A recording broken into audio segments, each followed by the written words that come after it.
السلام عليكم ورحمة الله وبركاته. بسم الله الرحمن الرحيم، الحمد لله رب العالمين، صلى الله وسلم وبارك على نبينا محمد وعلى آله وأصحابه أجمعين.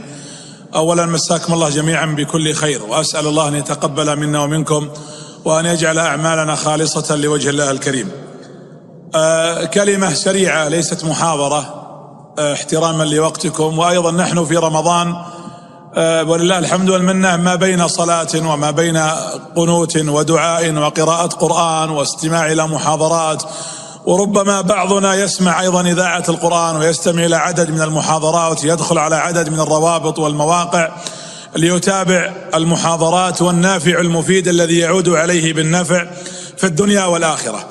اليوم مع اكتمال البدر، احنا ليلة 15 اكتمل نصف شهر رمضان، ونسأل الله سبحانه وتعالى الذي سلمنا لهذا الشهر أن يستلمه منا وقد غفرت ذنوبنا واعتقت رقابنا ووالدينا من النار، فقولوا آمين.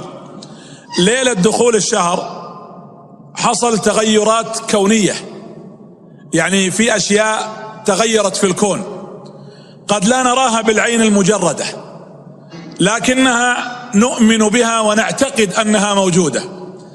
يعني النبي صلى الله عليه وسلم لما خطب خطبته الشهيرة في حديث سلمان المشهور، وإن كان في الحديث مقال لكن المعنى لهذا الحديث صحيح، قال للصحابة رضي الله عنهم: لقد أظلكم شهر كريم. ثم بدأ يتكلم عن بعض التغيرات اللي أنا الآن سأذكرها.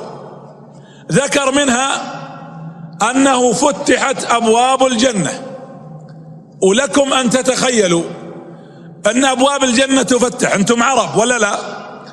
واللغة العربية في البلاغة فتحت، هذه صيغة إيش؟ صيغة مبالغة، كناية على إيش؟ كناية على شدة انفتاحها وتفتحها. الله لم يقل، أو في الحديث قال فتحت ولا انفتحت، قال فتحت، يعني انفتحت أو فتحت على مصراعيها وكلها فتحت.